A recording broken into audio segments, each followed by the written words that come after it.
안녕하십니까. 요들들은 꼭 예배할 때 뒤에 앉는 이유가 요들들 예배 따로 있는 줄 알고 꼭 가 있더라고요. 그래서 당분간 없습니다. 네, 제가 알기로는 당분간 없고 있으면 공지할 테니까 그 전까지는 앞으로 앉아주시기 바라겠습니다. 자, 요즘 저희가 성장에 관련된 그런 레슨을 지난 출연회부터 계속 하고 있는데 오늘 연관지어서 좀 제목을 정해봤습니다. 성장은 과정이고 과정이 성장이다라는 주제로 같이 말씀을 좀 나누고자 합니다. 지난 수련회와 연결해가지고 그래서 오늘은 성장과 과정 이 관계를 좀 같이 보면은 재밌을 거라는 생각이 들어서 좀 준비를 해봤습니다. 자, 여러분 결과와 과정 어느 게 중요하십니까, 여러분은? 결과가 중요합니까? 과정이 중요합니까? 한번 우리 거수로 한번 해봅시다. 둘 다 한 방울 필요 없고 하나만 택한다면은 자, 나는 결과가 더 중요하다. 어렵죠. 자, 아니다. 과정이 중요하다. 과정이 그래도 반반인 것 같습니다. 대부분의 스포츠가 결과를 굉장히 중요하게 생각하는데 특히 요즘에 제가 즐겨보는 야구는 특히 결과로 모든 걸 판단하는 스포츠인 것 같아요. 우리 박기림 지사님 잘 아시겠지만은 타자가 안타를 치잖아요. 그 1루를 갔는데 좀 무리해서 2루까지 뛸 때가 있어요. 뛰다가 아웃되면 욕을 바지를 먹습니다. 무모했다, 욕심이 과했다, 뭐 야구 머리가 없다, 뭐 2군으로 보내라, 막 별얘기 다 나와요. 욕이 나와요. 근데 이래서 세이프 되잖아요. 칭찬 일색이에요. 과감하다, 센스가 있다, 저런 게 필요하다. 뭐 결과에 따라 모든 게 달라집니다. 그냥 아무리 실수가 많아도 이기면 다 용서가 돼요. 이기면 돼. 근데 아무리 플레이를 잘하고 삼진을 많이 잡아도 지면은 아무런 게 없어요. 소용없어요. 그냥 결과로 판단을 받는 게 야구라는 생각이 듭니다. 근데 세상도 마찬가지죠. 가만히 보고 있으면 세상도요. 과정이 나빠도 결과가 좋으면 좋게 받아들이는 경우가 참 많은 것 같습니다. 그래서 그런지 죄를 지어도 결과가 좋으면 좋게 평가를 해요. 어쩌다가 신문에 뭐 거액의 횡령 사건이 나오는 경우가 있습니다. 재판에서 뭐 판결을 받아가지고 뭐 징역 뭐 10년, 5년 이러면은 댓글에 뭐라 적힌지 아십니까? 몇 년 감옥 갔다 오면은 남은 여생은 편히 살겠네. 똑똑한 놈이네. 뭐 이런 식으로 써 있는 거예요. 이런 걸 볼 때에 좀 무엇인가가 정말 많은 것들이 잘못된 것은 아닌가 생각이 좀 들었습니다. 질문 하나 해볼까요? 여러분 제자로 살아가는 삶은 과정이 중요한 삶일까요? 결과가 중요한 삶일까요? 열심히 제대로 살다가 마지막에 천국 못 가면 그렇겠죠.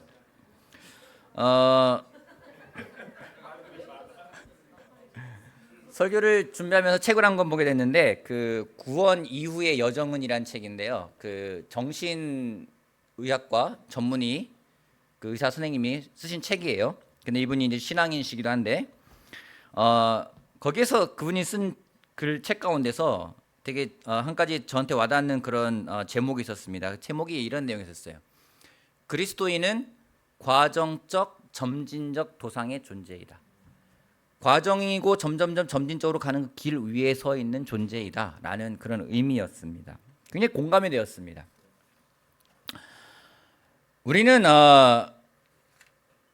성장이라는 것이 무엇인지 또 과정이라는 것이 무엇인지를 참 잘 담고 있는 말이 아닌가 좀 생각이 들었습니다. 천국을 지향하지만 그것을 바라보면서 나아가는 과정의 삶, 그 삶을 살아가고 있는 존재이기 때문에 저는 저 말이 참 되게 많이 와 닿았어요. 성경 말씀에서도 우리가 어떠한 존재들이고 우리에게 구원이라는 것이 우리가 가져가는 희망이라는 것이 무엇인지를 잘 설명하고 있는 성경 구절들이 있습니다. 먼저 베드로전서 5장 10절 말씀 제가 읽어보겠습니다. 베드로전서 5장 10절 말씀. 모든 은혜를 주신 하나님 곧 그리스도 안에서 여러분을 자기의 영원한 영광에 불러들이신 분께서 잠시 고난을 받은 여러분을 친히 온전케 하시고 굳게 세워주시고 강하게 하시고 기초를 튼튼하게 하여 주실 것입니다. 우리가 하나님의 은혜로 그 영광스러운 자리에 불러주셨지만 그걸로 끝나는 게 아니라 잠시 고난을 받는데요. 고난이 잠시인 이유는 그분과 있을 시간이 엄청나게 영원하기 때문에 이 세상에서 받는 고난은 잠시라고 이야기를 하고 있는 거예요. 잠시 고난을 받지만 그걸 통해서 우리를 온전하게 하시고 굳게 세워주시고 강하게 하시고 튼튼하게 하여 주실 것이다. 됐다는 완료가 아니죠. 그렇게 갈 거라는 겁니다. 또 하나 이런 말이 있습니다. 그러므로 사랑하는 여러분, 여러분이 언제나 순종한 것처럼 내가 함께 있을 때뿐만 아니라 지금과 같이 내가 없을 때에도 더욱더 순종하여서 두렵고 떨리는 마음으로 자기의 구원을 이루어 나가십시오. 여기서 구원을 이루어 나가라고 합니다. 완성됐다는 의미가 아니에요. 구원을 노력하여 이루라고 합니다. 우리가 하나님의 은혜로 시작을 했지만 분명한 것은 무엇인지 그 과정에서 순종과 두렵고 떨리는 마음이라는 우리 인간의 책임 영역이 분명히 있다는 겁니다. 단번에 이루어지는 것이 아니라 그것을 향해서 지속적으로 계속 나아가라고 이야기를 하고 있어요. 바울이 계속 이야기를 합니다. 그가 고백을 하는데, 형제자매 여러분, 나는 아직 그것을 붙들었다고 생각하지 않습니다. 내가 하는 일은 오직 한 가지입니다. 뒤에 있는 것은 잊어버리고 앞에 있는 것을 향하여 몸을 내밀면서 그리스도 예수 안에서 하나님께서 위로부터 부르신 그 부르심의 상을 받으려고 목표점을 바라보고 달려가고 있습니다. 뭔가 공통적인 내용은 무엇인지 그냥 완성되었다, 끝났다라는 게 아니라는 거죠. 우리가 세례를 받음으로써 우리의 죄가 용서를 받고 성령님을 선물로 받은 것이 완성된 것이 아니라 새로운 삶을 살아가기 위한 시작, 출발점이라는 것을 성경은 분명하게 이야기하고 있습니다. 이처럼 제자로 살아가면서 성장한다라는 것은 한 번에 이루어지는 것이 아니라 점진적인 과정, 그 과정의 연속선상이라는 것을 성경은 이야기하고 있습니다. 이런 점진적인 성장이 아니라 여러분 생각해 보십시오. 그냥 완성됐어요. 우리는 세례받은 이후로 그냥 완성된 몸이 돼버렸어요. 그럼 어떤 일이 벌어질까요? 어떤 일이 벌어질 것 같아요? 물에 나오는 순간 완전한 사람이 돼버린 거야. 물론 우리 죄 용서받아서 그런 것 같지만은 그냥 흠이 없어요. 완전해. 그래서 성경 말씀을 딱 봤어요. 그 다음부터. 그럼 무슨 생각 들까요? 그 다음부터 따라오는 부작용이 있어요. 뭔지 아십니까? 죄책감. 왜? 완전하지 않은데 완전하게 살아야 되니까. 죄책감이요. 하나님은 인간에게 죄책감이라는 걸 주십니다. 죄를 범했을 때 우리 마음속에 불편함을 느끼게 하세요. 죄책감을. 그래서 자기의 죄를 보게 됩니다. 좋은 겁니다. 그래서 이런 움직임, 죄책감을 움직임을 통해서 우리의 죄를 고백을 하고 회개하고 하나님의 용서와 은혜를 경험하며 하나님과의 관계가 다시 회복되는 순기능을 하는 것이 이 죄책감이기도 합니다. 긍정적이고 올바른 의미에서의 죄책감일 수 있어요. 하지만 말씀에서 나오는 것을 내가 못 이룸을 통해서 또 생기는 죄책감도 있다는 거예요. 그런 적 있으십니까? 성경 말씀에 있는데 도저히 감당이 안 되는 거야. 내가 할 수가 없는 것 같은 거예요. 한 예를 들어볼까요? 예수님 이런 말씀하십니다. 산상수훈 가운데 그러나 나는 너에게 말한다. 악한 사람에게 맞서지 말아라. 누가 내 오른뺨을 치거든 왼뺨마저 돌려대어라. 이렇게 하신 분 있으십니까?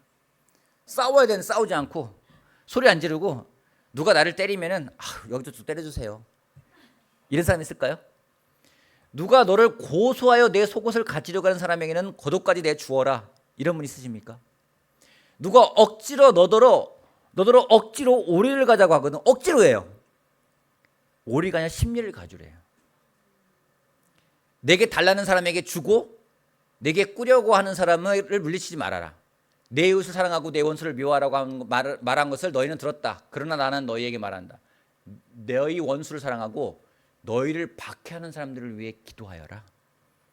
여러분, 여기서 하나 예를 들어봅시다. 예수님을 믿고 세례를 받으면 원수까지 사랑하는 인격으로 여러분이 완성됩니까? 우리 부모님들 가끔 그럴 때 있어요. 아이들이 요즘에 요들아이 세례 받잖아요. 애들이 안 바뀐 것 같아. 그대로인 것 같아. 정말 그러면 막 의문이 들잖아요. 세례가 정말 올바른 세례였나부터 시작해가지고 얘가 진짜 회개한 건가부터 시작해가지고 많은 의문이 들어옵니다. 그잖아요. 근데 애들만이 그런 게 아니에요. 우리도 마찬가지예요. 여러분 이런 겁니다. 여러분에게 누가 오리를 같이 가자. 오리 2kg입니다. 나랑 2kg 같이 가줘. 그런데 예수님은요 그러지 말고 10kg를 가라, 5kg가 4kg 가라는, 배를 더 가라는 거예요. 4kg 가라는 거예요. 근데 나는 10리를 갈 수 있는 여력이 안 돼. 나는 누가 5리를 가자고 했는데 나는 3리밖에 못 가. 2kg 가자고 했는데 나는 1kg밖에 못 가줄 것 같아. 그럼 무슨 생각이 들까요? 저 말씀을 보면서 나는 2kg 가자고 했는데 거기까지 가지도 못하고 그다음부터 오는 죄책감이 생긴다는 거예요. 불편한 거죠. 과연 예수님이 저 말씀을 하시면서 우리들에게 죄책감을 주기 위해서 얼마나 과격합니까? 눈이 죄를 지면 눈을 뽑아버리래요. 그래서 생각해 봅시다. 여러분, 그래서 예수님이 그런 사람들 눈법으로 다니신 적 있으세요? 손이 죄졌다고 잘라버려 다니신 적 있으세요? 없으시다라는 겁니다. 성장이 과정이 아니라 하나의 완성된 것만을 추구한다라면은 우리의 삶이, 우리가 매번 성경을 읽을 때마다 들어오는 느낌은 격렬하기보다는요 불편함일 수밖에 없어요. 성장이라는 개념을 내가 점진적으로 밟아가는 과정이고 그 과정 자체가 성장이라는 개념이 없이 성경을 보게 되면요 우리한테 오는 것은 죄책감과 불편한 마음밖에 없다라는 겁니다. 하지만 이 성장이라는 것이 과정이고 그러한 과정 자체가 성장이라는 것을 인식하게 되면은 많은 보는 관점들이 달라질 수 있다라는 겁니다. 뭔가 그만큼 못하는 사람들에게 우리가 그 사람의 마음을 공감할 수 있게 돼요. 그렇지 않습니까? 답답한 마음이 아니라 왜 못해가 아니라 그 사람을 공감할 수 있고 갈 길이 멀리 남았기 때문에 포기하게끔 만드는 것이 아니라 계속 갈 수 있게끔 도와줄 수 있다는 겁니다. 더욱이 자기 자신에 대해서 올바르게 직시할 수 있고 더 성장해야 될 필요를 느낄 수 있다는 겁니다. 죄책감이라는 건요 우리가 죄를 회개하고 그로부터 돌아서고 새롭게 변화되기 시작을 하는데 거기서부터 회개와 용서 그 이후에는 소멸되어야 되는 거예요. 근데 소멸되지 않고 계속해서 그 부적절한 죄책감을 안고 살아가는 사람들이 있습니다. 책을 쓴 저자가 그런 말을 하더라고요. 시효가 지난 죄책감, 더 이상 영향력이 없는 죄책감. 이러한 마음을 갖고 살아가면 어떤 일이 벌어지냐면 그 사람 마음에는 감사함이라는 게 없어요. 여러분 그런 사람 주변에 본 적 있을 것 같습니다. 매번 죄책감에 시달려가지고 그 죄책감 속에 살아가면서 나는 왜 못하는 걸까? 성경을 읽을 때마다 좌절감을 느끼면서 난 여기 못 미치네. 계속 그렇게만 한다면요 미래에 대한 소망도 없어요. 성장에 대한 노력도 포기하게 될 겁니다. 여러분 이 구절을 보면은요 예수님이 말씀하셨는데 예수님은 저 말씀 속에서 느껴지는 예수님의 모습은 굉장히 단호해요. 그죠? 때는 무섭기도 해요. 근데 사실 예수님은 어떻게 하셨습니까? 예수님이 저 말씀을 지키게끔 하기 위해서 아까 말한 것처럼 막 사람을 찾아다니면서 정죄하지 않으셨어요. 가늠한 여인에게 어떻게 하셨습니까? 우물가의 여인에게 어떻게 하셨습니까? 그 사람들이 손가락질하는 삭교에 다가가서 예수님은 그렇게 반응하지 않으셨습니다. 더군다나 자신을 3번이나 부인한 베드로요. 베드로가 정말 여러분 어땠을 것 같아요? 3번이나 부인한 다음에 한없이 나가 울었지만은 그가 거기서 포기할 수 있었어요. 하지만 예수님이 그들을 대했던 것은요 그들이 계속해서 나갈 수 있게끔 격려하고 사랑하시는 거였습니다. 왜냐하면 성장이라는 것이 결과가 아니라 과정이었기 때문에 예수님의 태도는요 판단하는 태도가 아니라 치유하고 돕는 태도로 나아가셨습니다. 우리가 과연 성장을 꿈꾸는 사람들이라면 우리는 과연 어떤 태도로 가져가야 될까를 예수님이 보여준 거라고 생각을 합니다. 천국이라는 목표를 가르치셨지만 예수님은 사람들 속에 들어가셔서 실제적이고 구체적으로 그들의 살아가는 삶을 같이 걸어주면서 도우신 것이 예수님의 모습이었다라는 겁니다. 목표, 우리가 가야 될 곳, 그 결과, 그것은 우리의 방향이 될 수 있겠지만은 우리가 살아가는 과정 하나하나는 또 그거와 더불어서 그걸로 판단되거나 그걸로 해서 좌절할 수 있는 것은 아니라는 겁니다.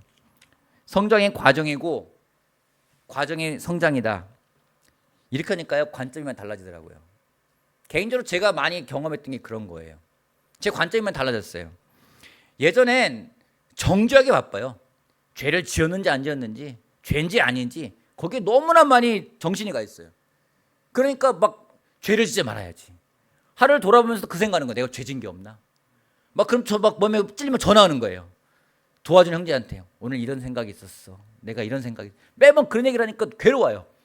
또 저한테 그렇게 하는 사람 있을 거 아니겠습니까? 듣는 저도 괴로워요. 하는 사람도 괴롭고 듣는 저도 괴롭고. 그러다 보면은 막 왜 그랬는지 또 물어봐야 되고 또 같이 회개시켜야 되고 기도해야 되고 막 같이 또 막 에너지가 되게 많이 들어가는 거예요. 근데 그리스도인의 이 과정성, 성장해 나가는 과정성을 바라보게 되면은요, 미성숙하거나 이 사람은 정말로 아직은 수준이 많이 낮다고 할지라도 어떤 일이 벌어지는지 그 사람을 수용할 수 있고요. 더 나아가서 내 자신이 그런 모습이라 하더라도 하나님 앞에서 자유로울 수가 있다는 겁니다. 왜냐하면 하나님은 완전한 나를 받아주는 게 아니라 그런 부족함이 있지만 그런 나를 하나님이 받아주시고 계속 성장해 나갈 수 있는 기회를 주시기 때문입니다. 내가 그런 하나님 앞에 자유로우면요, 다른 사람을 받아들이거나 다른 사람 앞에서 또 자유로울 수밖에 없다는 거예요. 두 번째는요, 생각에 많은 변화들이 오게 되는 거예요. 제가 지난 몇 년 동안 가장 많이 제 머릿속에 변화한 건 뭐냐면요, 하나 된다라는 개념이에요. 하나가 된다. 우리는 하나됨이라는 것을 뭐 아니면 도로 생각할 때가 많이 있어요. 전부 뭐거나 아니거나. 근데 제 마을, 저희 동네 쪽에 가면 북한산이라는 놀라운 산이 있습니다. 어쩌다 갈 때가 있는데 자주는 못 가는데 가다 보면은요, 산에 갈 때마다 좀 제가 감탄하는 게 있어요. 아, 이게 하나됨이구나. 이게 유니티구나. 뭐냐면요, 산에 있는 나무들은 다 달라요. 풀도 다르고요. 근데 다 조화를 이루고 있어요. 그게 진짜 하나 되는 거 아니겠습니까? 다 획일화된 게 아니라 다 각양각색인데 그게 어우러져 있는 거예요. 다름이 다름이지 다른 게 틀린 게 아니거든요. 근데 우리는 다른 건 틀리다 생각할 때가 있어요. 정죄해버리는 거예요. 근데 하나님의 방식은 그게 아니라는 겁니다. 성장을 해나가는 과정이 곧 성장이라는 개념을 가지면은 더 자유로워지는 게 뭔지 아십니까? 노라는 말을 쉽게 할 수 있어요. 아닌데요, 힘든데요. 왜? 자신을 알기 때문에. 요즘 제가 중등부 아이들하고 같이 지내면서 제가 좀 심혈을 기울이는 것 중에 한 가지가 뭐냐면요, 애들이 아니요, 싫은데요, 이 말을 자유롭게 하기를 제가 바라고 있어요. 그래서 뭔가 질문을 하잖아요. 질문하는데 애들이 답을 잘 못할 때 있어요. 그러면 답하기 싫은 사람은 그냥 패스 이렇게 한마디만 해. 그럼 애들이 제일 처음에는 머뭇머뭇거리다가 한 애가 패스 그러면은 나도 패스해서 올 패스가 나올 때도 있어요, 결국에. 근데 예전에는 막 그거에 대해서 야, 뭐라도 한마디로 해봐, 할 수 있어, 막 격려하기도 하고 어떻게든지 그 노라는 말이 안 나오고 예스라는 말이 나오게끔 하기 위해서 뭐 애를 쓸 때가 있었어요. 근데 여러분, 목적은 지금 애들이 거기서 무슨 말 하는 게 목적이 아니잖아요. 애들이 거기서 시간이 지나서 얘가 지금은 노라고 말하지만 이 노가 영원한 노가 아니라 예스를 하기 위한 과정이야라고 받아들이면은 여유가 생기는 거잖아요. 근데 그게 아니라 뭔가 벌써 결론을 내야 될 것 같아. 그러면은 여유가 생기지 않는다라는 겁니다. 그 예스라는 말을 하게끔 하기 위해서 격려도 하고 선물도 주고 칭찬도 하고 방법도 알려주고 많은 거 하는 거 아니겠습니까? 하나님이 근데 우리를 똑같이 그렇게 대하신다라는 겁니다.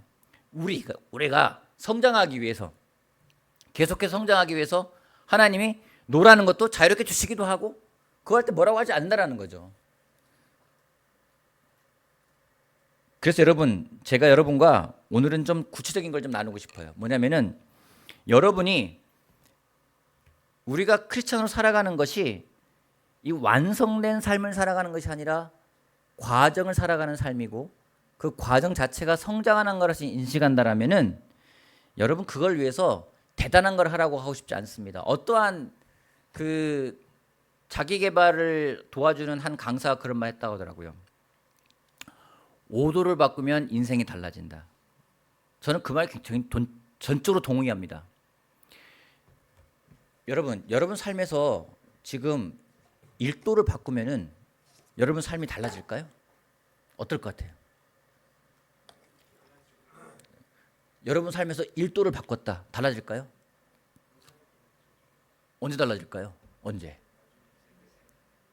시간이 지나면 엄청 달라질 거예요. 제가 지난주가 아니라 엊그저께인가? 일요일날? 월요일인가요? 월요일이구나.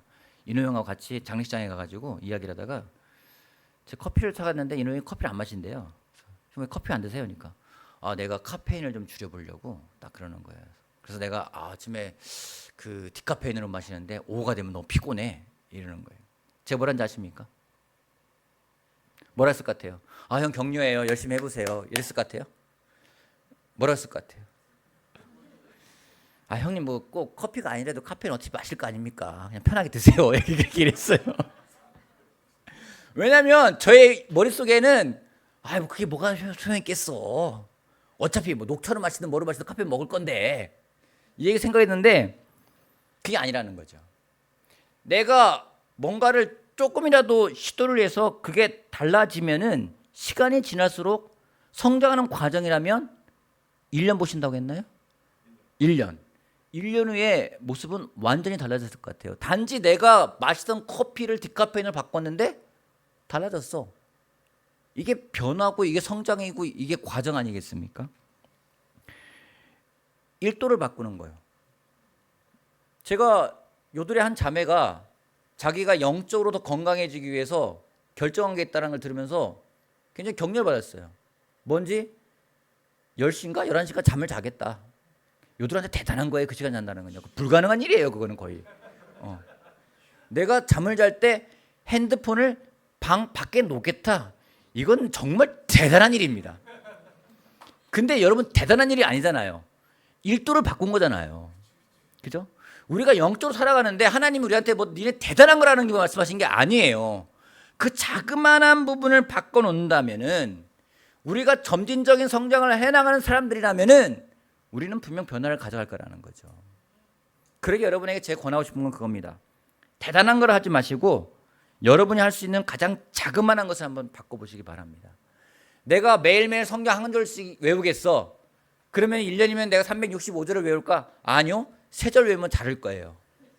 다 까먹어가지고. 그런다 하더라도 3절을 외운 거잖아요.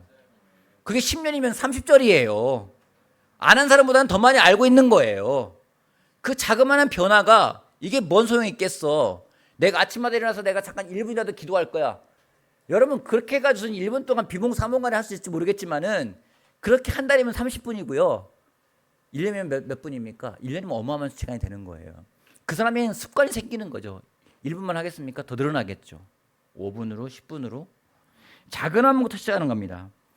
다음 날이면 내가 잊어먹고 어쩌면 안 할지라도 오늘 자그마한 결정을 한다면은 그것이 우리들에게 굉장히 큰 영향을 줄 거라고 저는 생각을 합니다. 그러기에 우리가 정말로 날마다 두렵고 떨리는 마음으로 구원을 이루어 나가는 삶을 살고 있는 사람이라면 여러분에게 권하고 싶은 것은 자그마한 무엇인가 하나를 변화를 시도해보라고 권하고 싶습니다. 대단한 게 아니어도 좋아요. 그리고 꼭 나눠보시길 바랍니다. 누군가하고 지키지 못할 것 같으니까 나 혼자 속을 한 다음에 어느 정도 하면은 해야지. 해봤거든요. 저도요. 안 돼요. 안 돼요. 뭔가 한번 해보는 거예요. 뭔가 한번 해보는 거예요. 여러분 제가 한번 나눈 적 있을 겁니다. 제가 아침에 정말로 알람을 들으면 바로 일어나고 싶다. 근데 안 되는 거예요. 핸드폰을 머리맡에 두고 있으니까 그냥 누르고 또 자는 거예요. 그래서 어떻게 할 수 있을까? 별별 생각을 다 하다가 제가 이 방법까지 써봤어요. 천정에다가 핸드폰을 매달아 놨어요. 일어나서 내가 어떻게 끄면서 정신 차리겠지. 한 번, 두 번은 나중에 어떻게 하십니까? 점프 떠가지고 딱 잡아가지고 끄고 자요. 또. 그런다 하더라도 뭔가 시도를 해나가면서 계속 한다면 바뀌지 않겠습니까? 그러게 여러분에게 제 권하고 싶습니다. 우리는요 성장하는 사람들입니다. 성장을 꿈꾸는 사람들이에요. 근데 그것이 완전해진 사람이 아니라는 겁니다. 자그마한 변화부터 시작되는 거랍니다.